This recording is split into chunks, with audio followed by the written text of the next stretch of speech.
first thing that he said when I asked him why the CDC hadn't done something more to prepare everybody. He said it frankly has to come from the local level. Do you obligation?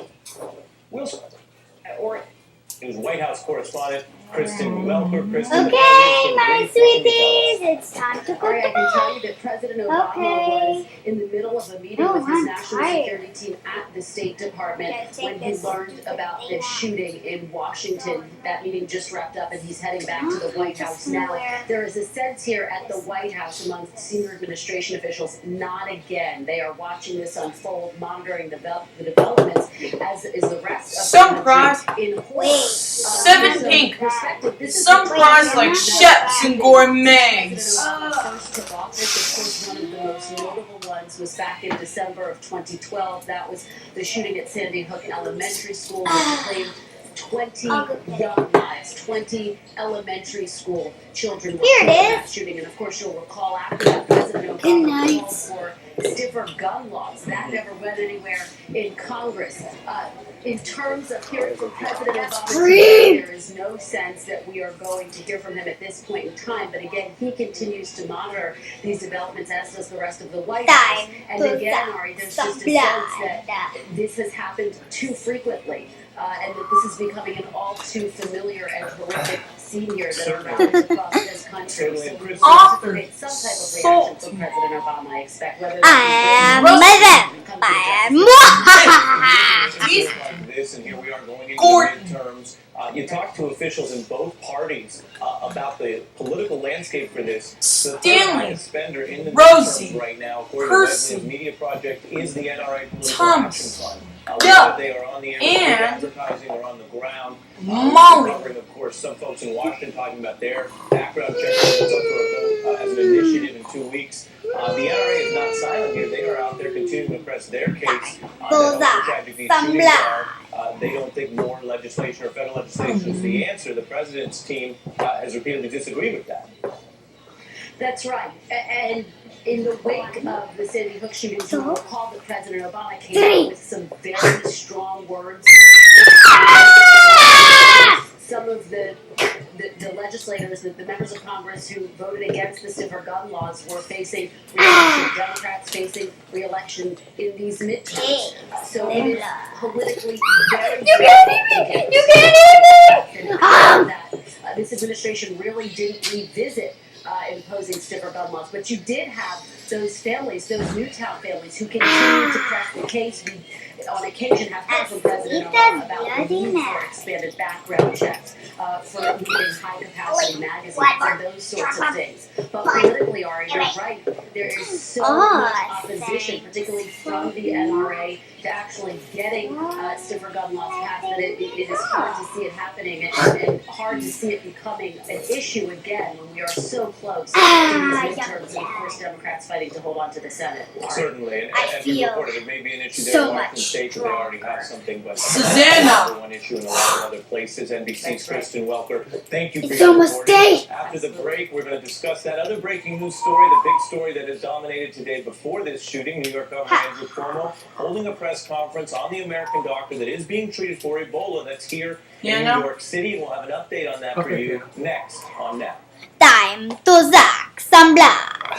Very good. And for reading glasses, you're usually...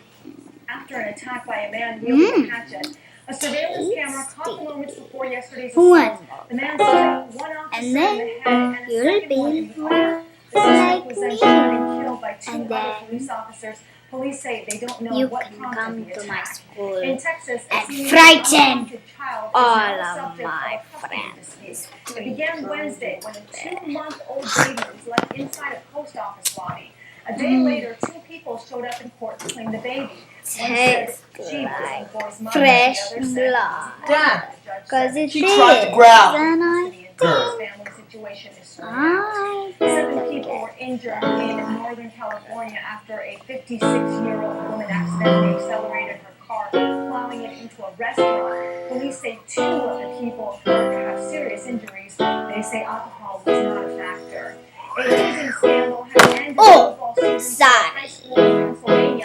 Central Bucks West High canceled the rest of its games pending an investigation. According to reports, new players were subjected to physical and school says the allegations are not new. That's been a tradition for a while. Whether or not it was a good tradition, obviously not. Bad choices, but I don't think they're bad people. The entire coaching staff at Central West High has been suspended for failing to properly supervise a team. Earlier this month, similar allegations led to the arrest of 7 high school football players in New Jersey. And in Longview, Washington, the security guard rise and shine. destroyed parts of the store. The tornado ripped the roof of a neighboring building and rolled into the front window. Okay, Dad. Down 2 places in a 3-mile stretch of the city. I got so much sleep last night, and for some reason I'm very refreshed. Yes, thank you. Thank you. Hey, Harris Museum. Must be just very slimy, because he didn't drink any. 3 years longer than planned and was millions of dollars over budget. But as officers already reported, there's a sign of a wide Unless what? in the French arts. Unless I Albert drunk Picasso is perhaps the most recognizable Yeah. of the 20th century artists. Oh. During his life, he thought his own Come on, work. everybody. At the time of his death, his personal collection numbered more than 70,000 artworks, Vera, you dating already back from his have your earliest phone, years. so But managing the collection has proved as challenging as the artist himself.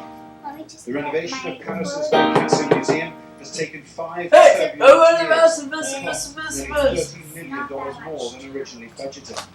The problem has culminated in the Susanna! president, who was later rehired as the collection's curator.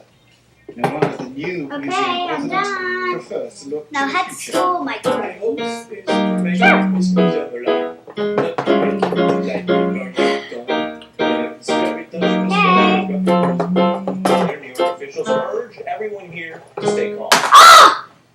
There is no cause for I alarm. hate when I. New Yorkers need to Hate understand when the I situation is being Come on, handled. I'll show you around my school. There's no cause for First, everyday let's New Yorkers fly. to be alarmed. Zero. We've been preparing literally for weeks on a coordinated effort plan between New York City, New York State, the government, CDC. God. This is not like the flu. It's not airborne. It's not Hard. sneezing. And the patient in question, Dr. Craig Spencer, is currently in stable condition at Bellevue Hospital.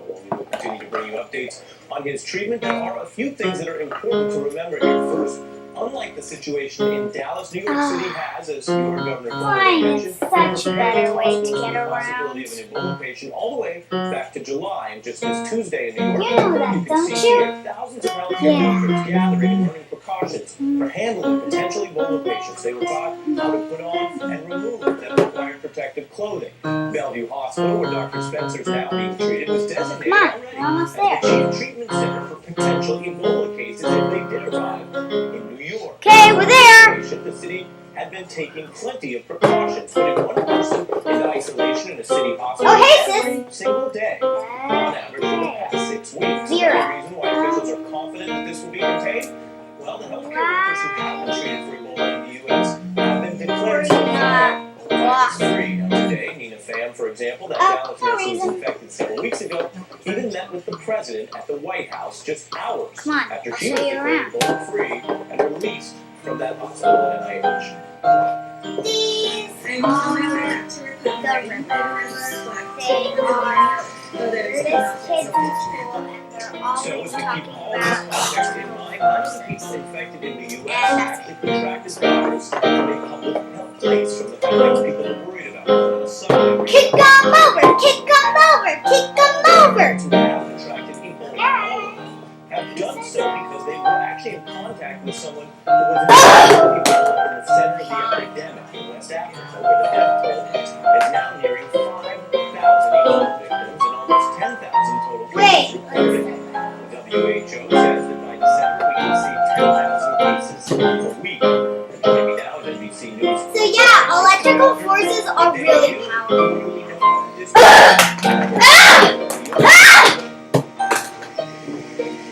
Take that! Hi there, Ari. It's important to note that it's not just officials. I've been talking with some of the healthcare workers today. One doctor Hey, was here overnight when all this was sort of breaking Susanna! He feels very confident Randy! about protocols. Randy! Since this patient, Dr. Spencer came in, doctors, nurses, everybody was told to stay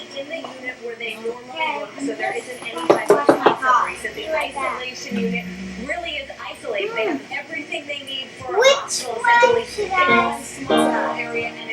What do you mean? Which one should you select? One reason that they're saying they really do feel like they're prepared What? now as far as Dr. Spencer's condition was stable condition. He's alert.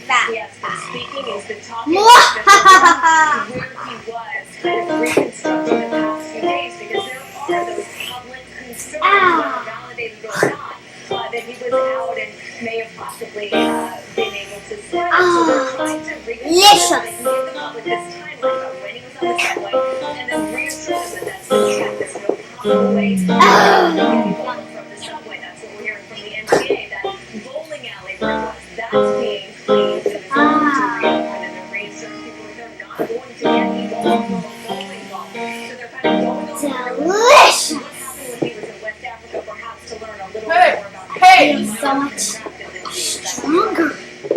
Us too. All right, Kristen Dalgren, I want to thank you for your reporting. We have some new sounds we've been mentioning from Governor Cuomo. We showed them to you just earlier from his morning today as well in a briefing. Let's take a listen to that new sound. Hey guys, it's Penelope here. What's up? So I'm going to make a, whatever.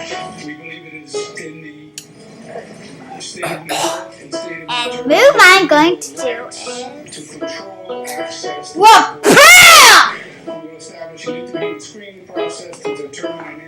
and please comment down below if you like this video or not. It's okay if you dislike, but whatever you like. It's your world, whatever. And don't forget,